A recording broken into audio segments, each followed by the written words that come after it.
l'oxydant, enfin à gauche ou à droite, enfin, d'un côté l'oxydant, de l'autre côté le réducteur, côté oxydant les électrons et puis les différentes espèces qui vont intervenir donc, dans l'écriture de cette réaction électronique. Donc je vous rappelle, je ne veux voir dans ces réactions électroniques que des ions H+, et de l'eau. Je ne veux pas voir, sauf si c'est explicitement demandé, autre chose, c'est-à-dire je veux de l'eau, je ne veux pas OH- par exemple, je ne veux pas O2-, je ne veux pas O2. D'accord? Je veux donc de l'eau et des ions H+. Je ne veux pas de H2 gaz, par exemple, du H2 ou du OH- pour l'hydrogène. C'est H+. Alors, j'ai entendu, donc il y avait un commentaire. Donc, alors ici, H+, ou H3O+, effectivement, si vous mettez le proton solvaté, voilà, vous pouvez écrire votre réaction avec H3O+, effectivement. Mais voilà, disons, dans l'écriture, c'est sous cette forme-là que j'attends l'écriture d'une réaction électronique. D'accord? Donc, sauf si, éventuellement, moi, je pourrais écrire des réactions électroniques avec par OH-, mais ça sera pour montrer un effet de pH, par exemple. Quand vous allez écrire vos réactions électroniques, utilisez bien l'eau. Sauf si c'est explicitement demandé, même si c'est en milieu basique, écrivez-les d'abord avec H+ et H2O. D'accord? Et ensuite, éventuellement, si vous voulez montrer un effet de pH, peut-être que vous allez la réécrire avec OH-. Mais de base, équilibrez bien, établissez bien votre réaction avec H2O et H+. Et ensuite, vous l'ajustez éventuellement, mais faites-le comme ça. On va voir donc l'équation de Nernst. Cette équation de Nernst, elle s'applique avec une réaction électronique établie avec H2O et H+. Si vous prenez l'équation de Nernst, des valeurs de E0 que vous allez aller chercher dans les tables et que vous utilisez une équation équilibrée avec OH-, votre résultat sera faux. Parce que en prenant OH-, vous ne prenez pas la bonne référence de pH, c'est-à-dire pH 0. Vous allez prendre pH 14 comme pH de référence. Et donc, vos résultats ils seront décalés, vos calculs ils seront décalés, vos calculs de potentiel ils ne seront pas corrects si vous prenez des valeurs de E0 dans les tables thermochimiques. Donc, j'y reviendrai après. Donc, je réinsiste encore. H2O, H+. Et ensuite, éventuellement, vous modifiez. Mais de base, vous utilisez H2O et H+, pour écrire vos réactions électroniques. Alors, donc, on va poursuivre donc, la partie cours. Alors, je ne vais pas demander avec M. Knitel si c'est... Bon, enfin, on en discutera juste à la fin, simplement. Ok, donc je poursuis ça. Alors, ici, donc, on va donc, considérer donc, la condition d'équilibre pour les réactions électroniques. Alors, pour les réactions électroniques, eh bien, on va en fait utiliser un potentiel chimique de l'électron et une façon d'expliciter ce potentiel chimique de l'électron. Alors, si on reprend les conditions d'équilibre pour un système, enfin une réaction chimique en solution. Donc ici, j'ai écrit une réaction chimique avec une écriture alpha A plus bêta B donne gamma C plus delta D, voilà quelque chose de général. Pour une réaction non électrochimique, eh bien, on va établir qu'à l'équilibre, en fait, on va utiliser le fait que la variation, l'enthalpie libre du système atteint une valeur minimale lorsque vous êtes à l'équilibre. D'accord, vous avez une diminution d'enthalpie libre jusqu'à atteindre la position minimale qui correspond à la position d'équilibre. Et quand vous atteignez cette position d'équilibre, c'est une position maximale pour laquelle la dérivée, voilà, quand vous avez une valeur minimale sur une courbe d'évolution, pour cette valeur minimale, en fait, vous passez par une position correspondant à une dérivée égale à 0. Donc, quand on écrit cela, la dérivée donc, de la fonction enthalpie libre, alors quand on travaille avec des températures et pression fixée, donc la variation d'enthalpie libre à pression et température fixée, eh bien, ce dG à température et pression fixée, eh bien, ça va s'apparenter à ça va être égal à la variation d'énergie chimique. Effectivement, ici, les seuls termes de variation, si vous fixez la pression et la température, pour votre système chimique, ça sera là le nombre de moles. Les variations de nombre de moles, par conséquent, c'est des variations d'énergie chimique. Donc, on va pouvoir écrire la somme des dG sur dNi fois dNi. On a simplement les termes de variation, donc ici correspondant au nombre de moles, et par conséquent, c'est une variation d'énergie chimique. Énergie chimique, c'est-à-dire, c'est une transformation qui modifie des nombres de moles. Donc, on va écrire la variation d'enthalpie libre à température et pression fixée est égale à 0, est égale à la variation d'énergie chimique. Donc, on a le terme d'énergie chimique ici qui se fait sous la forme somme des mu I dLi est égal à 0. Alors, dans l'expression du potentiel chimique d'une espèce, d'un composé donné, d'une espèce chimique, par exemple ici le composé A, enfin l'espèce A, pour donc l'expression d'un potentiel chimique, et bien suivant que l'on a affaire à un soluté, à un gaz, un solide, un solvant, on aura différentes expressions donc, de ce potentiel chimique. Donc le potentiel chimique, en fait, il retranscrit donc l'aptitude à la réaction du composé, donc dans une réaction donnée. Le potentiel chimique, vous allez avoir un terme constant, ici exprimé sous forme d'un potentiel standard donc, pour l'espèce considérée. Si c'est une espèce solutée, vous aurez donc ce potentiel standard ici, mu0, plus un terme extensif dans lequel vous allez considérer l'activité du constituant. Ici, si vous prenez un constituant soluble, soluté, son activité correspondra à sa concentration. Alors ici, je ne prends pas en considération les termes de coefficient d'activité. Je suppose que j'ai des solutions suffisamment diluées pour que je puisse assimiler activité et concentration. Ici, je vais avoir un terme extensif, RT, ln de la concentration sur une concentration de référence. D'accord ? Je vais prendre une concentration de référence égale à 1 mol par litre. Et j'ai un terme de ce type-là, mu0 plus RT log de C sur 1. Si c'est un gaz, mon activité, elle sera donnée par une pression partielle, et rapportée à une pression de référence, j'aurai un terme ici, extensif, RT ln de P sur 1, sur une pression de référence de 1 bar. Si c'est un solide, eh bien, je n'aurai pas de terme extensif, j'aurai que le terme ici de potentiel standard correspondant. mu0 solide, même chose pour le solvant. Si j'utilise une solution aqueuse, pour le solvant eau, je vais considérer bien que j'ai simplement mon terme standard, pas de terme extensif. Ici, mu0 de l'eau, mu0 du solvant.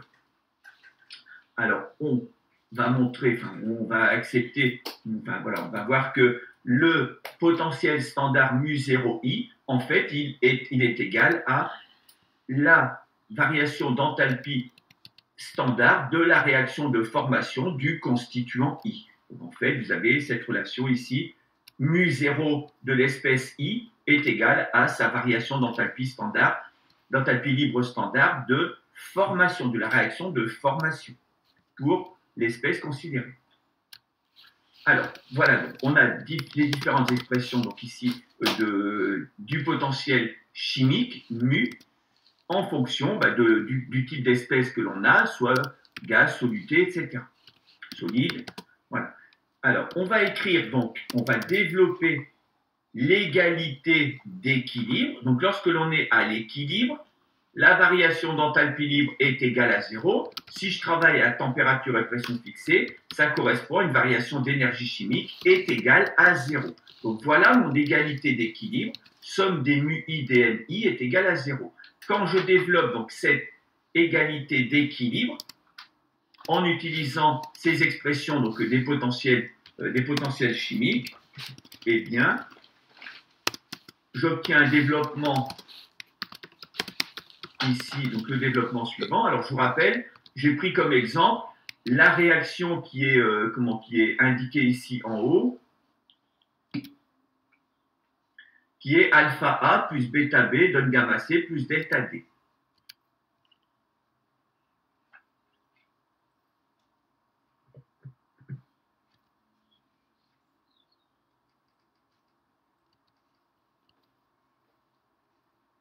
Alors, je vais remonter. Donc, remonter pour le slide précédent ou celui-ci? Celui-ci?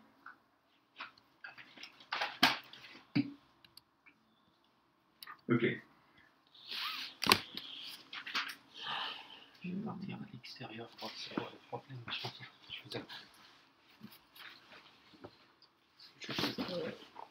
je vous avais invité le code. Il n'y a pas de voir. Après, je vous attends pour le code parce que je ne me souviens plus. Sinon, envoyez-moi le code par SMS, le code de la porte en bas. Ok, je vous envoie ça tout de suite. D'accord, merci.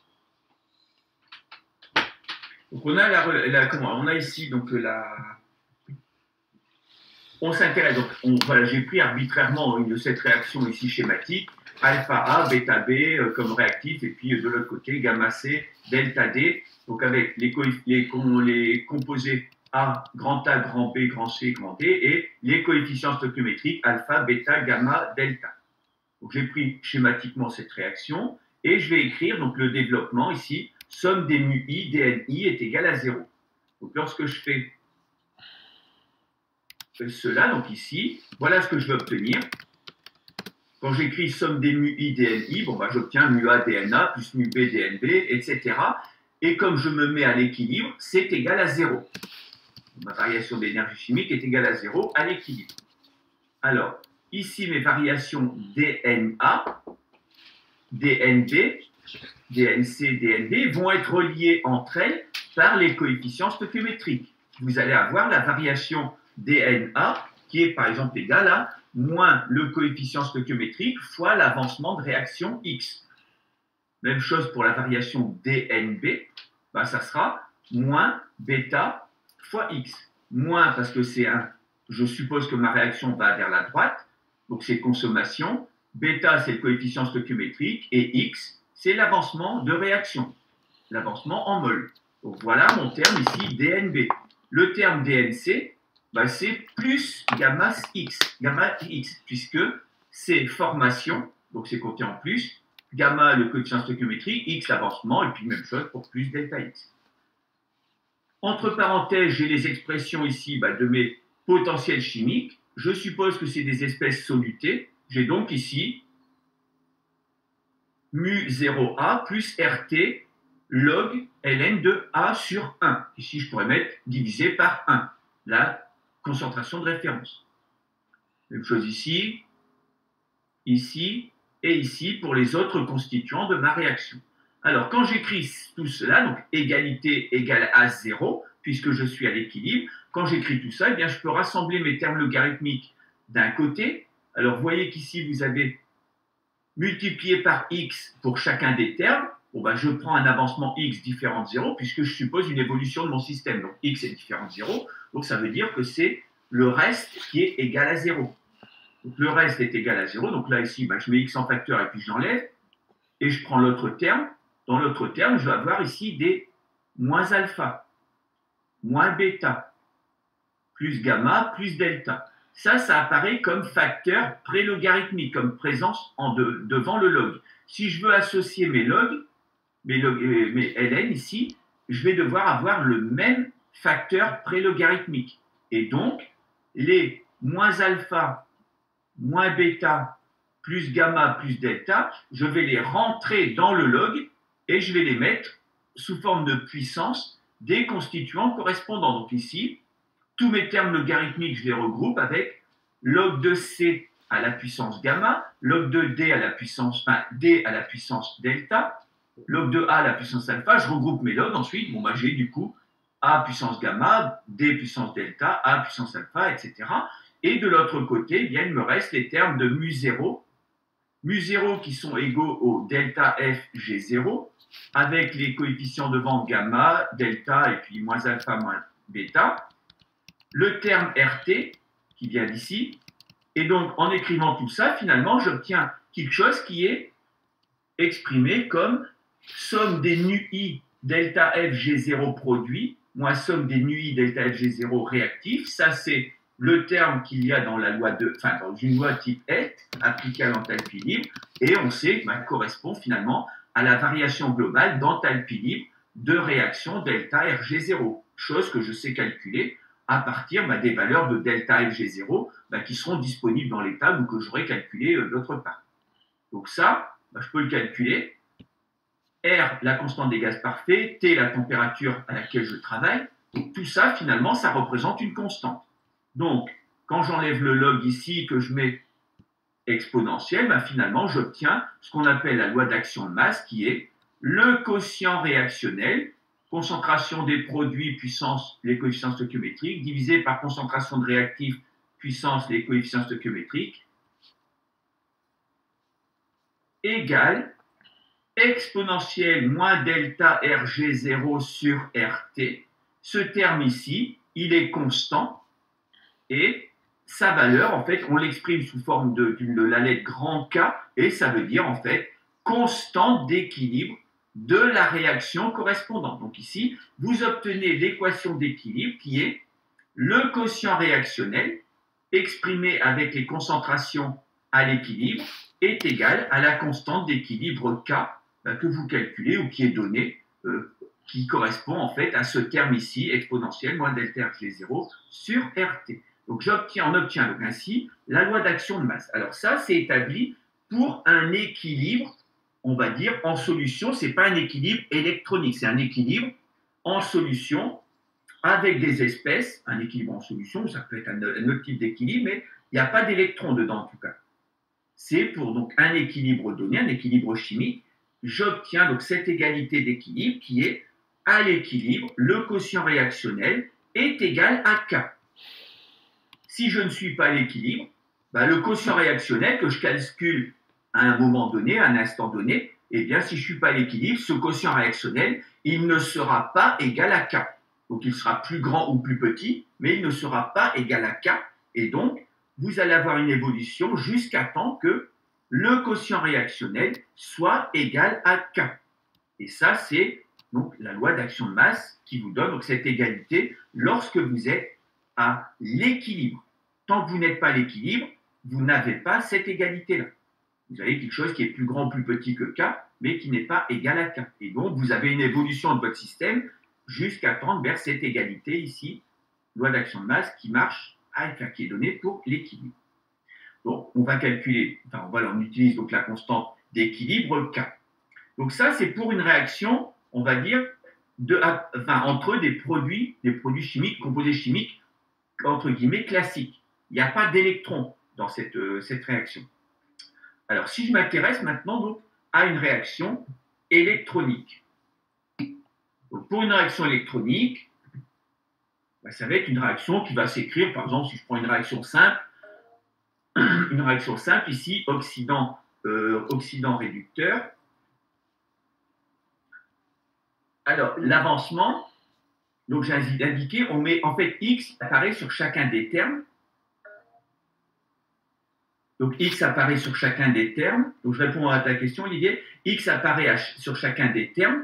D'accord? Donc, je mets X en facteur. Et quand j'ai un produit de deux termes, si l'un produit de deux termes égal à 0, ben, il faut qu'il y ait un des termes qui soit égal à 0. Si je suppose que j'ai une évolution de mon système, donc ici pour arriver à l'équilibre, donc ça veut dire que j'ai une évolution de mon système ici, et donc si je suppose que j'ai cette évolution, ça veut dire que x est différent de 0. Donc je prends l'autre terme égal à 0. Donc le x, je suppose différent de 0, et puis je prends l'autre terme égal à 0. Et donc du coup, c'est pour ça que j'ai enlevé le x. Finalement, je n'ai pas traîné le x après dans mon équation par la suite. Alors ici, donc je vais maintenant faire la même chose, mais pour une réaction électronique. Donc une réaction électronique, il y a un oxydant, c'est un composé chimique, on a vu par exemple du MnO4- ou des trucs comme ça. Un composé chimique ici, un oxydant, un réducteur, un composé chimique, et une espèce un petit peu particulière qui est l'électron. Vous avez un échange d'électrons dans cette réaction électronique. Donc ici, j'ai pris une réaction simple où il y a un coefficient stoichiométrique 1 pour l'oxydant, coefficient stoichiométrique 1 pour le réducteur, et puis, je suppose que je transfère ici N électrons, donc oxydant plus N électrons donne réducteur. Je suppose que l'oxydant et le réducteur sont solubles, du coup, je vais avoir des concentrations sans problème pour ces espèces-là. Alors, pour l'espèce électron, si j'écris le potentiel chimique de l'électron comme une espèce comme un composé chimique classique, je vais écrire, ici, je suppose que c'est une espèce soluble, je vais écrire le potentiel chimique de l'électron, c'est égal au potentiel chimique standard de l'électron plus RT ln de concentration d'électrons sur concentration d'électrons de référence. Ma concentration d'électrons de référence, je vais la prendre égale à 1 mol par litre, comme j'ai fait pour un composé chimique classique. Et du coup, ça me donne finalement un terme dans lequel j'aurai une concentration d'électrons rapportée par rapport à une concentration d'électrons de référence qui serait 1 mol par litre. Donc ici, c'est difficile d'envisager des électrons comme ça, raison en solution à la concentration d'1 mol par litre. Donc écrire mon potentiel chimique sous cette forme-là, en fait, c'est un petit peu, c'est un petit peu embêtant.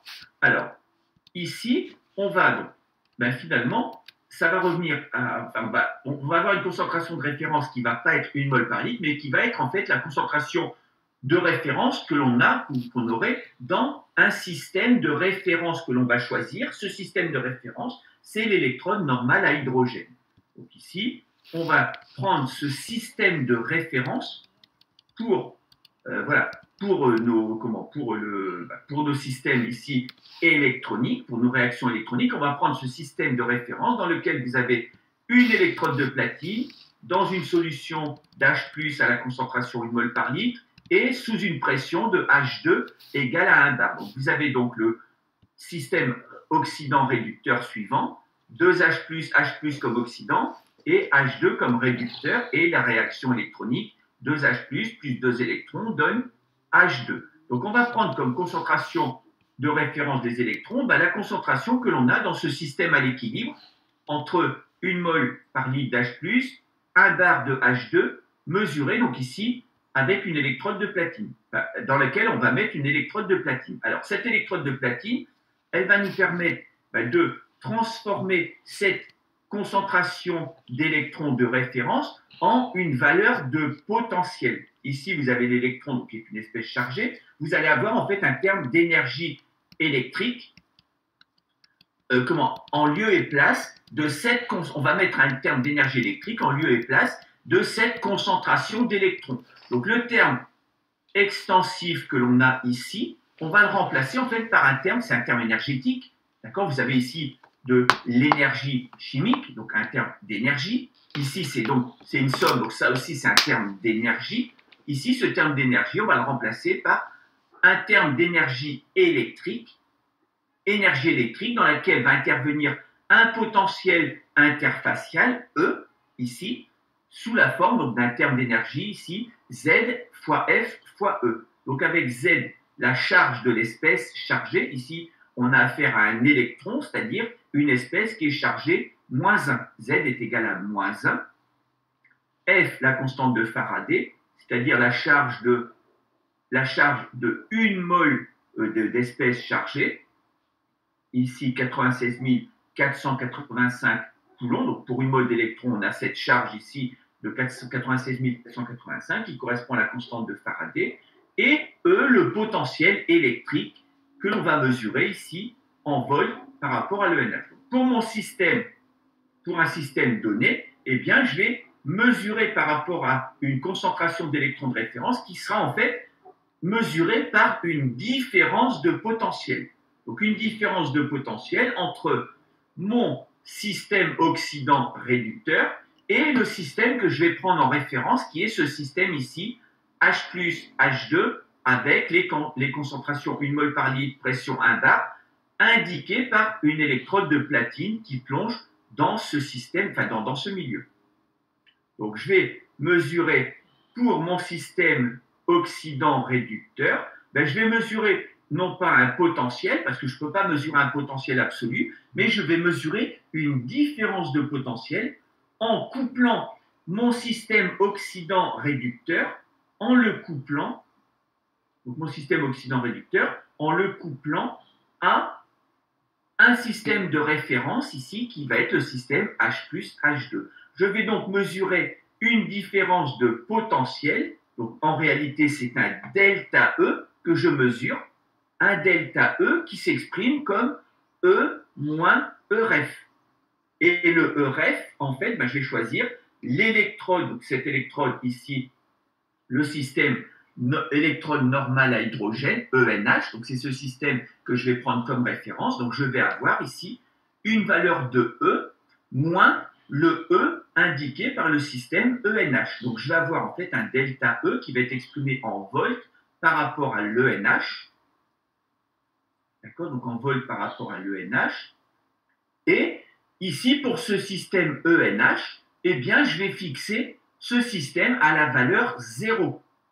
À la valeur 0 de potentiel. Je vais lui donner arbitrairement cette valeur ici. Ça constituait ma référence des potentiels. Je lui donne la valeur 0. Donc, ça veut dire que, par exemple, pour le E0, enfin, ce qu'on va voir le E0 de ce système-là, ça sera 0. Le potentiel de néant, ce qu'on va expliciter pour ce système-là, ça sera 0.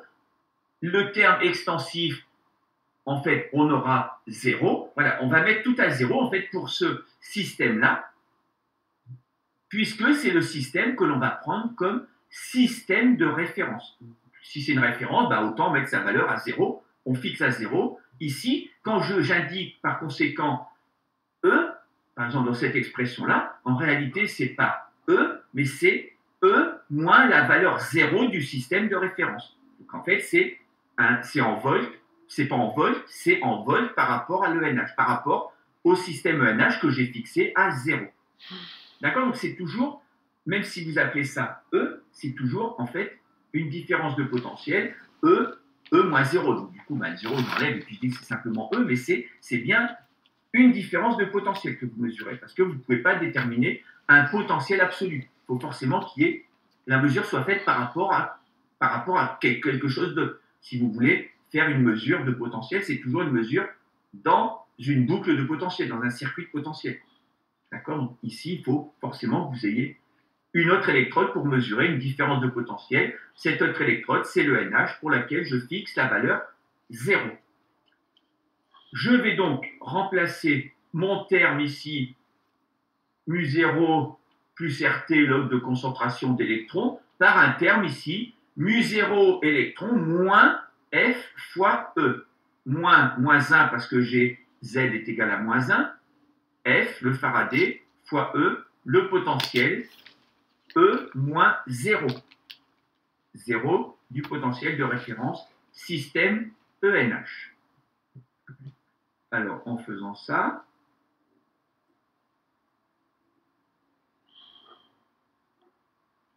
alors, pour la différence, donc je vais répondre à la question de Xavier, pour la différence de potentiel, on prend les valeurs qui sont données dans les tables, que vous donnez généralement, que l'on échange, que l'on va représenter, voilà, si vous exposez vos résultats, il faut s'entendre.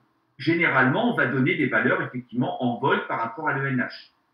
Mais éventuellement, en pratique, on va utiliser des électrodes qui sont des électrodes de plus commodes à utiliser que l'électrode normale à hydrogène. Et par conséquent, si vous utilisez des valeurs référencées par rapport à ces autres systèmes de référence, vous devez indiquer le système de référence que vous avez utilisé. Donc si j'écris en volts sans rien mettre derrière, ça sous-entend que ça doit être ENH par rapport à l'ENH. Sinon, je le dis, volts par rapport à l'ENH. Et sinon, si c'est une autre référence, il faut que j'indique. Si c'est par exemple une électrode au calomètre saturé, il faudra mettre volts par rapport à ECS, calomètre saturé. Il faudra indiquer le système de référence que vous avez choisi, si c'est un système de référence, entre guillemets, de laboratoire que vous avez utilisé, non pas le système, voilà, si... Alors, ce que l'on fera, en fait, on va faire une échelle de potentiel, on va mettre le 0 de l'électrode normale à hydrogène, et on mettra la valeur du potentiel de référence de l'autre électrode, de l'électrode utilisée. Et ensuite, on fera, oui, effectivement, quand on fera des déterminations, ça voudra dire qu'on met à 0 le système de référence qu'on a choisi, mais si vous voulez rechanger ensuite, le mettre par rapport à l'ENH, il faudra considérer le déplacement potentiel que vous avez entre votre électrode de référence choisie et le système ENH. On fera des représentations, pas sur un graphe, on utilisera ces représentations, ou on en parlera, voilà, quand on sera en TP, voilà, on parlera peut-être de ça.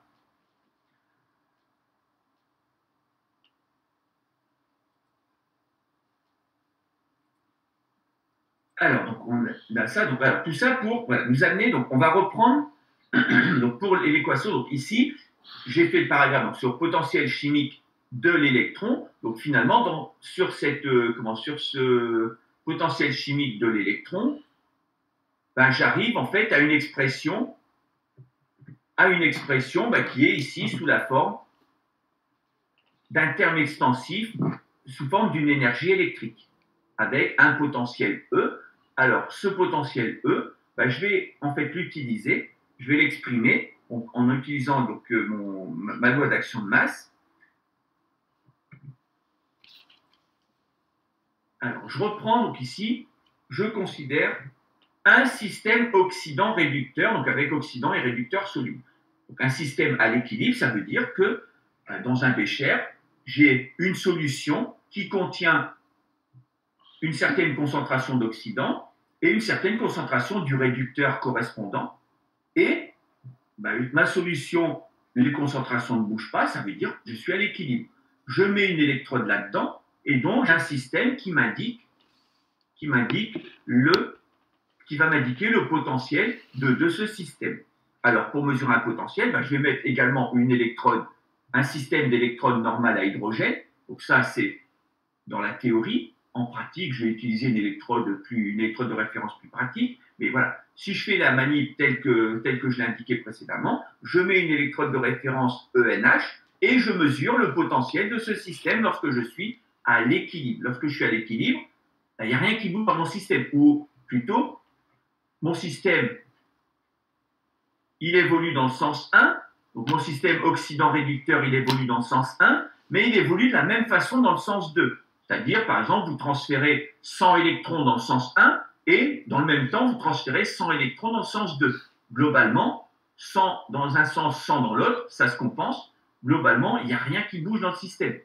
Macroscopiquement. Microscopiquement, si vous avez transféré des électrons dans un sens et les mêmes quantités d'électrons dans l'autre sens.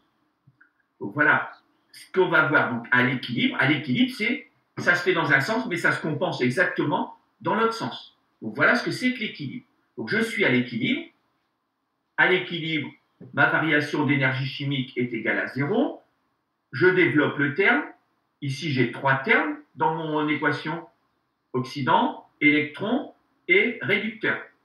Je développe ces 3 termes. J'exprime les potentiels chimiques, notamment le potentiel chimique de l'électron avec le terme d'énergie électrique ici, moins F fois E, avec ce terme de potentiel, E moins 0. J'aboutis ici à une équation qui est la suivante. Je vais faire une équation où j'exprime E. J'exprime E.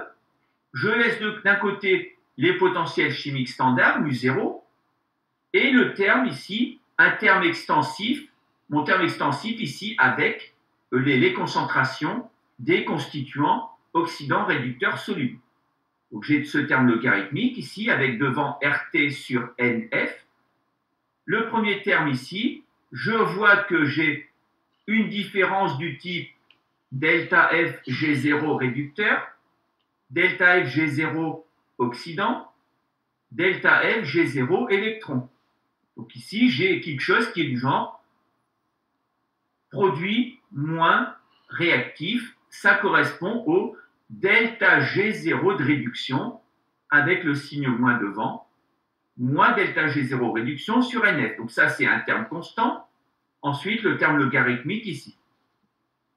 Mon terme constant, en fait, je vais le rassembler en un seul terme que je vais appeler E0. E0 oxydant réducteur. Donc E0 représentant donc, le potentiel standard du couple oxydant-réducteur considéré.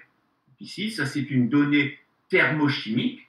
Une donnée thermochimique, effectivement, vous voyez que c'est relié au delta G0. Donc c'est une donnée thermochimique que je vais trouver dans les tables thermochimiques. Dans des tables, vous allez avoir des tables de potentiel standard qui vous donnent le E0 pour les différents couples oxydant-réducteurs. Vous avez un terme ici logarithmique. Alors ce terme, je l'ai transformé, je suis passé d'un log népérien à un log décimal en multipliant par log népérien de 10. 2,3. Donc en mettant le facteur 2,3 devant, j'ai remplacé ln par 2,3 fois log décimal. Tout le reste, c'est les mêmes termes. Donc j'obtiens ce terme ici qui est en log décimal.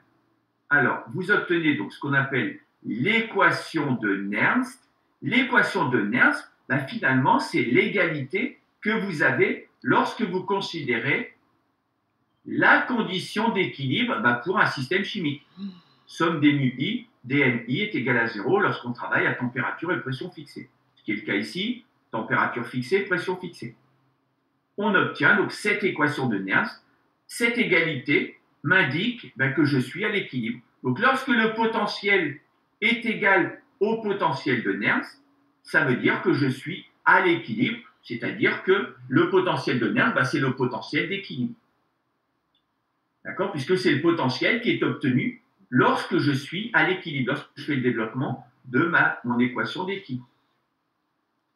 Donc j'ai cette équation de Nernst. Alors le terme 2,3 RT sur F, eh bien, ça représente la pente de Nernst.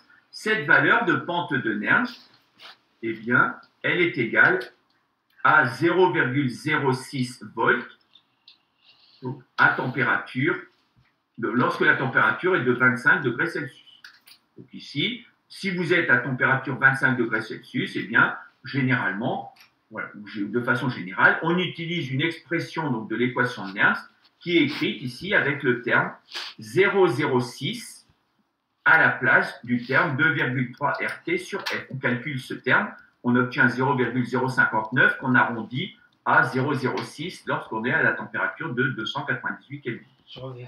Voilà mon équation de Nernst pour le système oxydant-réducteur, ici avec oxydant et réducteur soluble. Donc ici, E égale E0 du couple oxydant-réducteur, plus 0,06 sur N, le coefficient stoichiométrique des électrons, log de oxydant sur réducteur. Donc ici, quel que soit le sens dans lequel est écrite la réaction électronique, ça sera toujours oxydant en haut et réducteur en bas. Donc ça sera toujours écrit comme ça, même si le sens, là vous écrivez votre réaction électronique dans un sens ou dans l'autre. L'équation de Nernst vous donne toujours oxydant en haut, réducteur au dénominateur. Voilà ce qu'on a. Alors bien sûr, vous avez le lien ici entre delta G0 de réduction et puis E0 ici, donc sous cette forme-là, en fait ça correspond à ce terme ici que j'ai remplacé par le E0. Ici, voilà. On a le lien entre delta G0 de réduction et le E0.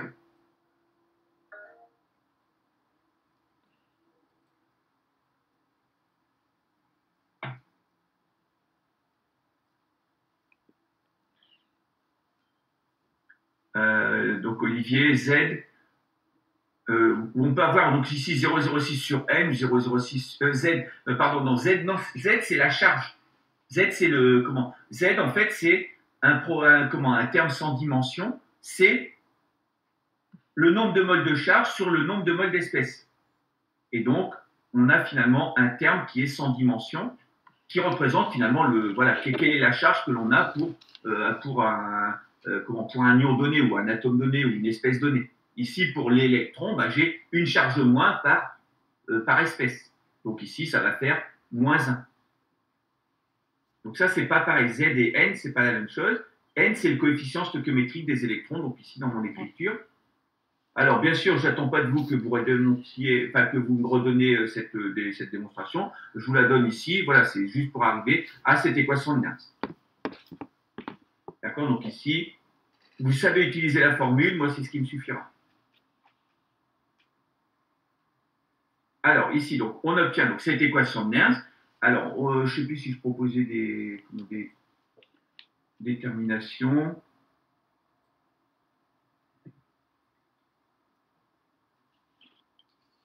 Non, ok. Voilà. Donc, dans les TD, voilà, on aura l'occasion donc d'écrire l'équation de Nernst. On peut juste donner un exemple d'écriture de l'équation de Nernst.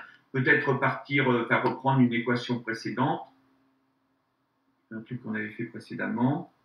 Est-ce que c'est OK pour tout le monde? Donc, on obtient l'équation de Nernst. L'équation de Nernst, donc je pense que vous avez déjà vu cette équation-là, vous l'avez utilisée, ou vous avez pu en entendre parler au moins.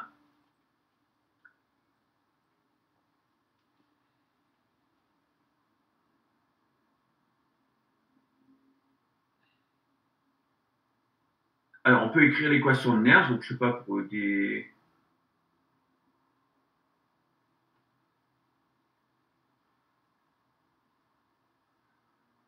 Alors ici, bon, on va partir tout de suite sur des choses un peu compliquées, un peu plus compliquées. Donc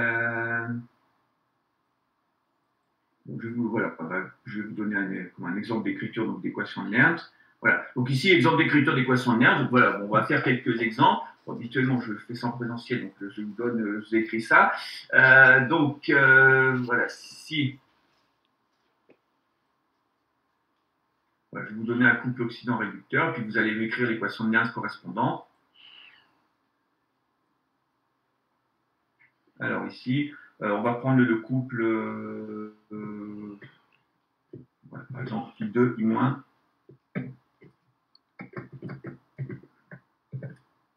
Voilà, vous écrivez l'équation de Nernst pour le couple I2, I-.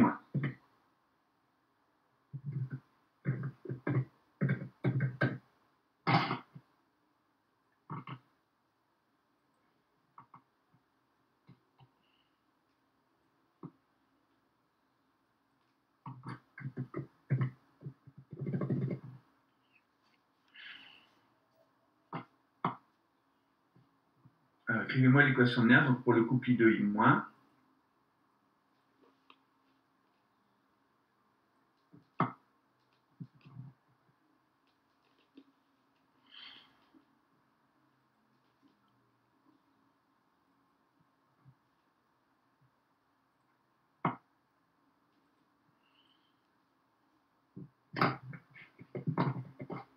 Faites-moi l'écriture de l'équation de Nernst pour ce couple I2, I-.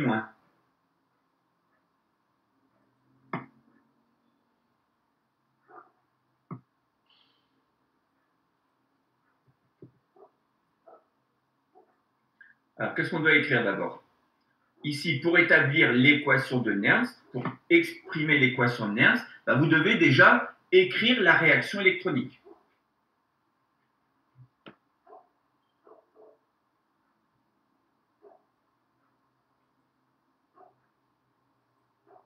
Donc, écrire la réaction électronique pour le couple I2, I-. Donc, vous écrivez cette réaction électronique et ensuite, vous allez pouvoir exprimer l'équation de Nernst correspondante.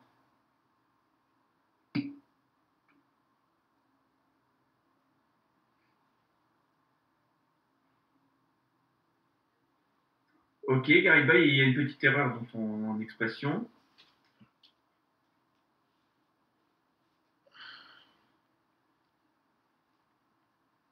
Alors ici, donc, on a des espèces solubles. Alors, on considère que les deux espèces sont solubles.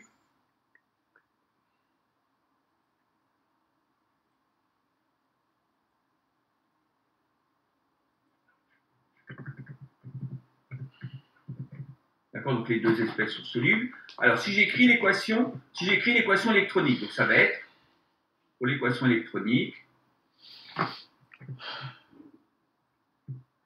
donc mon équation électronique, je vais avoir ici,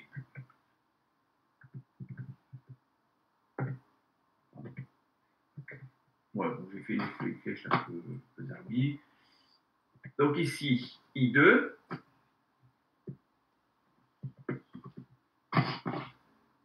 alors on y va. Qu'est-ce qu'on a comme degré d'oxydation pour I2?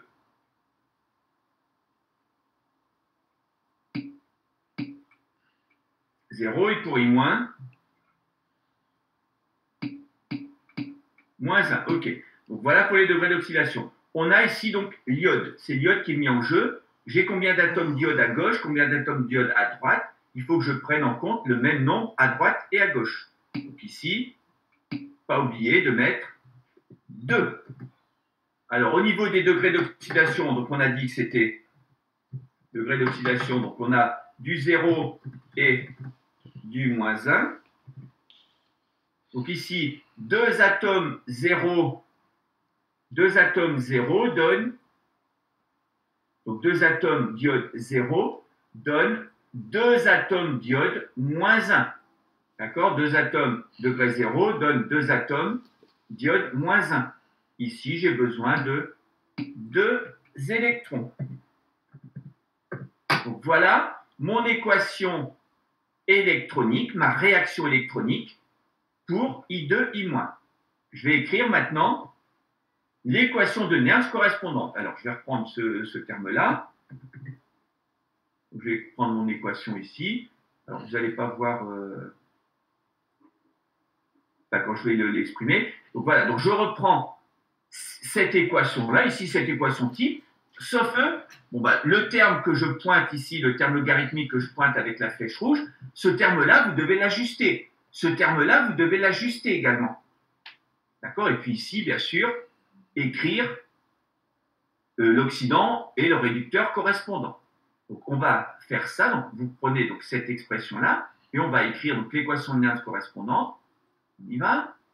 E égale, le premier terme c'est I2, E égale E0 I2 I-, pour le couple oxydant-réducteur I2 I-, plus 0,06 sur le coefficient stoichiométrique des électrons, c'est-à-dire 2, log 2. En haut, je mets ce qui est côté oxydant. Mon oxydant, c'est I2. Et mon réducteur, c'est I-. Sauf que I-, son coefficient stoichiométrique, c'est 2. Donc, rappelez-vous, dans ce qu'on a établi, on avait les alpha, bêta, gamma, etc., qui arrivaient comme puissance dans le terme logarithmique, donc ici devant les concentrations. Donc vous allez avoir I- à la puissance, donc I- à la puissance, ici, 2. D'accord? Donc ici, la concentration d'I- à la puissance 2 au carré, parce que vous avez 2 comme coefficient stoichiométrique devant, pour I-. Donc voilà ce que je vais obtenir. Donc comme expression,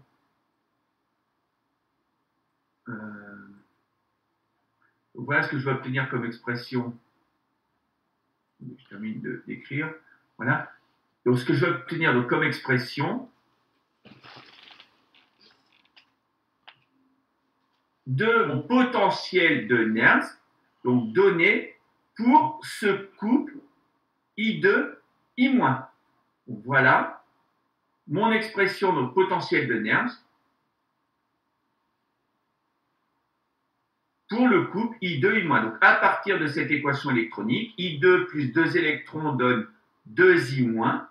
Eh bien, j'en déduis donc l'expression du potentiel de Nernst, E égale E0 du couple I2, I-, le couple en question, plus 0,06 sur le nombre de coefficients stoichiométriques des électrons, 2, log 2. Alors, ici, quel que soit le sens dans lequel est écrite ma réaction, je mets en haut tout le temps ce qui est côté oxydant. Côté oxydant, c'est du côté des électrons. J'ai I2. Concentration de I2 à la puissance 1. Coefficient stoichiométrique 1 devant I2. Sur I- à la puissance 2. Parce que j'ai de l'autre côté, donc ça vient au dénominateur, la concentration d'espèces solubles I- et le coefficient stoichiométrique 2 devant. Donc ici, je vais avoir puissance 2 pour la concentration de I- dans mon terme logarithmique. Donc voilà mon expression ici du potentiel de Nernst donné par le couple oxydant-réducteur I2, I-. Alors, on va terminer donc par un autre exemple.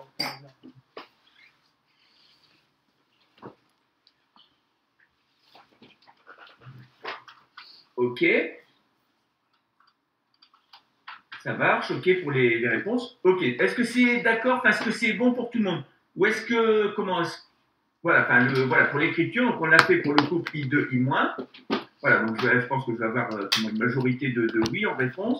Alors, on va choisir une autre équation, une équation, enfin, quelque chose qu'on avait au-dessus. Ou, je ne sais pas, attendez, qu'est-ce que je vais vous proposer Bon, on va regarder les équations qu'on avait écrites au-dessus.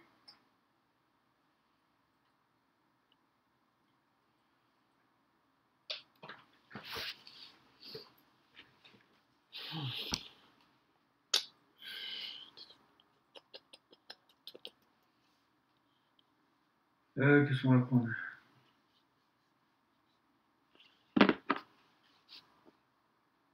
Bon, je vais vous donner une équation. Qu'est-ce qu'on va prendre?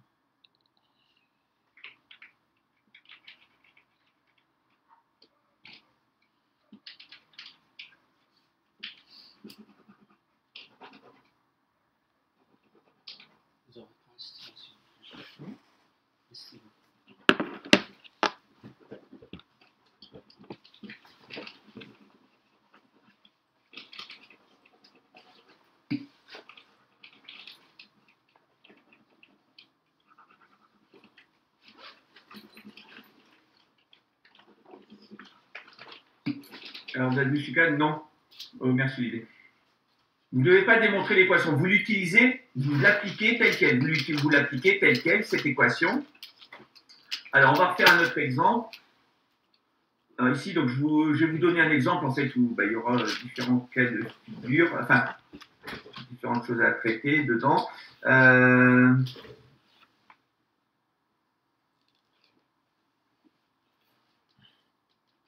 Allez, on va prendre comme exemple donc, le potentiel de Nernst, donc donné par le couple. Vous prenez le couple CL au moins, donc je vais l'écrire.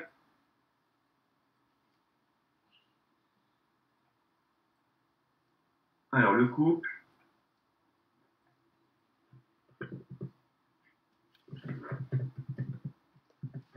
Alors, CL au moins, CL2. Alors, Cl au moins, c'est soluble, et Cl2, c'est gaz.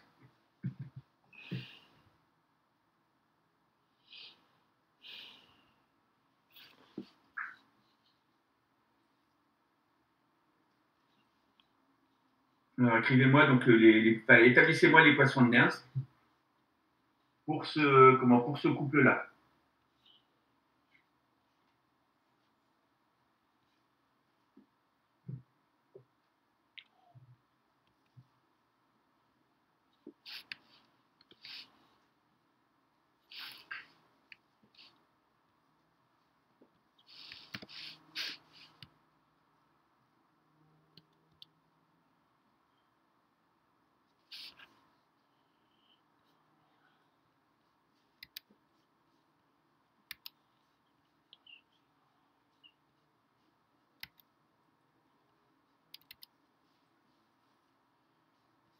Alors, première chose, il faut écrire l'équation, la réaction électronique.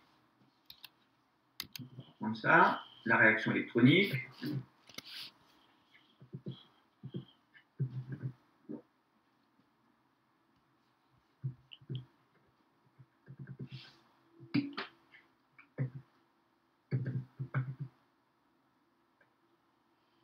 Donc, écrire la réaction électronique.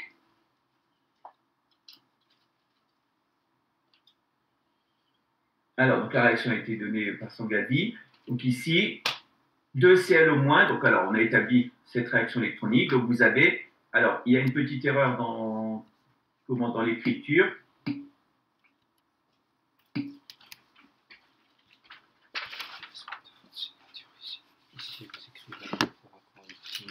Quel est le degré d'oxydation? Alors, ici, donc, on va le faire ensemble. Ici, vous avez Cl au moins. Cl au moins à gauche. Ensuite, alors, je vais ça. Donc, ici, Cl au moins.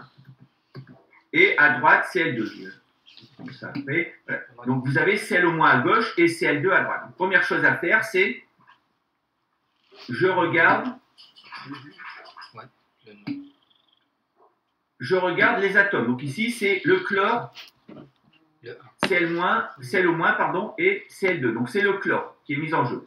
J'ai 2 atomes de chlore. Donc ici, il faut que je mette 2 Cl-.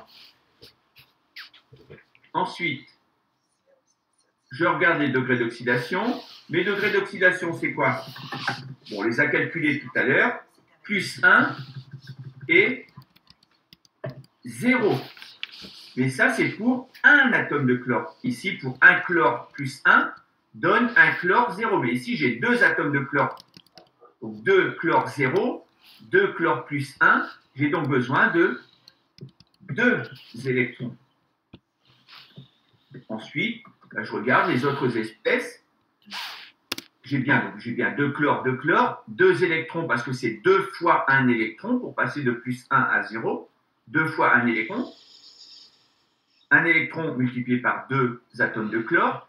J'ai un oxygène ici, donc il me faut un H2O ici à droite, plus H2O, pour avoir un oxygène. Et puis, j'ai 2 hydrogènes ici, pas d'hydrogène ici. Par conséquent, là, je vais avoir 2 H+.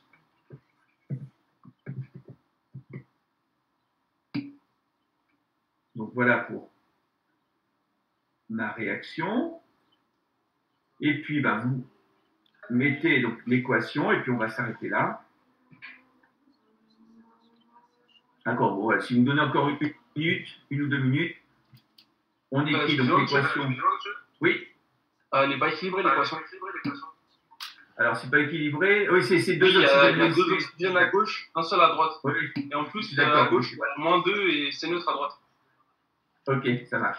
Donc, elle n'est pas équilibrée parce que je n'ai pas mis 2 H2O, pardon. Ouais, donc, effectivement, merci. Donc, c'est 2 H2O, effectivement. Voilà, donc 2 H2O. Ensuite, j'ai 2 fois 2, 4 H+. Donc là, ici, je vais avoir mes 4 H+. Voilà, merci. Et puis, voilà, donc, voilà, même après en avoir fait des dizaines, voire des centaines, des milliers, eh bien, on arrive toujours à se tromper encore. Voilà. Donc, il faut vraiment faire attention, vous voyez. Comptez bien vos atomes. Donc ici, 2 oxygènes, 2 H2O, et ensuite 2 fois 2 hydrogène, 4 H+. Voilà donc la réaction. Donc, merci pour la remise sur le droit chemin. Et comment? Donc voilà.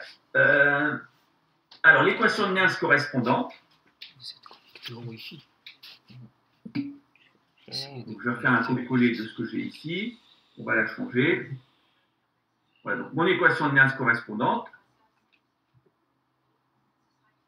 Alors, bah, vous écrirez cette équation de Nernst et puis on redémarrera de là demain. D'accord? Donc, je vous laisse regarder, donc établir l'équation de Nernst correspondante. Speed test. Google, vous écrivez speed test. Alors, Gariba nous a donné l'expression. Donc, 0,06 sur 2, oui. Log de Cl au moins au carré, ça marche, c'est côté oxydant. Alors, qu'est-ce qui manque?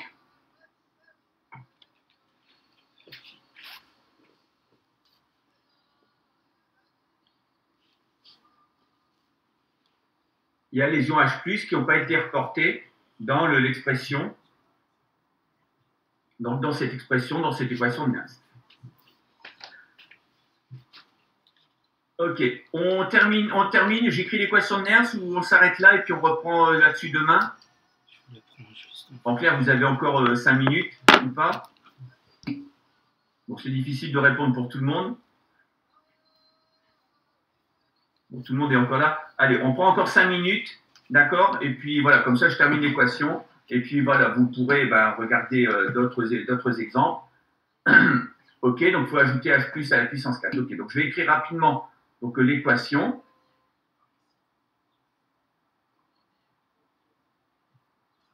Donc E0Cl au moins, voilà, Cl2. 270, 300, voilà, c'est la vitesse. Mais là, c'est 233 alors. Voilà, 233, c'était Cl2. 270. C'est la vitesse du débit. Voilà, plus 0,06 sur 2, log de la concentration de Cl au moins, donc au carré, en haut, donc au carré, multiplié par la concentration d'H+,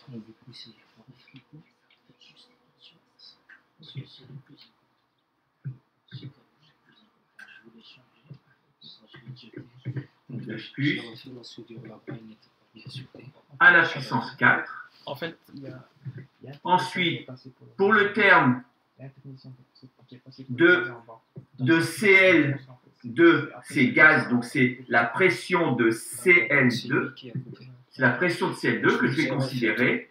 Je vous ai refait, il n'y a pas de souci, j'ai fait la Et soudure. pour le terme de l'eau, en fait, je vais remplacer par 1. Celui-là, il va jusqu'à 350. 350. Donc voilà 350 le terme, voilà ce que On parle j'obtiens. du débit de l'affluence interne. Je ne me suis pas trompé. Donc ça c'est bon, il n'y a pas de souci. Bon. Par contre, si des Donc voilà ce techniciens, qu'on ils passent obtient. là-bas, si vous les voyez, dites-leur qu'ils fassent attention. Parce que le PB, Donc, il pour est l'équation dans un de Nernst, catastrophique. Donc vous avez Ouais. E Et pourtant, est égal à il est E0 du face à couple des- CL au moins CL2 Voilà. D'accord. plus 0,06 Il sur faut juste qu'ils fassent 2. attention parce qu'il y a des techniciens, la ils puissance arrivent, stoichiométrique des ils électrons. branchent leurs Ici, clients, ils sont log des autres. de C'est ça. Voilà. Ça, c'est alors log de, je vais avoir donc la concentration de CL au moins au carré, puisque j'ai ici CL au moins soluble et coefficient stoichiométrique 2. Donc une concentration et puissance 2. Et ça, c'est du côté des électrons, donc ça, c'est côté oxydant. C'est ce que je mets au numérateur. Juste. Ensuite, H plus à la puissance 4. Côté numérateur, donc côté oxydant, H plus, coefficient stoichiométrique Une 4, signature ici. divisé par la pression de CL2, Aussi. ici, puisque c'est un composé gazeux. Donc, je vais mesurer son activité sous forme d'une pression. Donc, pression de Je vous laisse CL2. réviser. Bon courage. Merci. Alors, ça peut bien écrit ici. Je vais mettre en indice. Je vais tout mettre en indice. Après, il y a la bouteille, non? Voilà, donc pression de CL2. J'en ai dans la voiture. Merci. Pression de CL2 Au revoir, merci. et multiplié par, je dois prendre en compte ici H2O. Mais H2O, c'est mon solvant. Je travaille en solution aqueuse. H2O, c'est le solvant. Donc, je remplace par 1. Donc, je mets 1, même pas un carré, je mets 1 simplement. Dès que j'ai de l'eau, solvant, je remplace par 1. Donc, voilà mes différents termes. Ce qui est côté électron, c'est ce que je mets au numérateur. Ce qui est côté de l'autre côté, c'est ce que je mets au dénominateur. Donc, voilà mon écriture. Que je la mette dans ce sens-là ou dans l'autre sens, peu importe, j'aurai l'équation de Nernst qui sera exprimée comme ça. Donc voilà mon équation de Nernst pour ce couple oxydant-réducteur ici, Cl au moins, Cl2. Alors, bon, désolé, j'ai dépassé, enfin j'ai démangé un peu de temps là, on a débordé un peu. Donc on s'arrête là. Donc voilà, vous pouvez prendre. Donc ici, voilà ce qu'on a exprimé. Donc je reviens sur...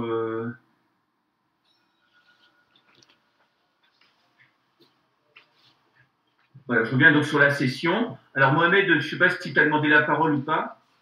Je vois que tu es resté en demande de parole. Mais il y a quoi? Il y a quelques minutes, il y a 6-7 minutes.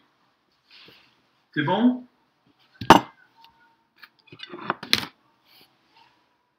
Est-ce que c'est OK pour tout le monde? Donc on s'arrête là. Et on se retrouve donc demain après-midi. Voilà, je vous retrouve donc demain en plage, pareil, disons à 13h. De 13h, 13h, je fais les deux plages de l'après-midi, donc demain après-midi.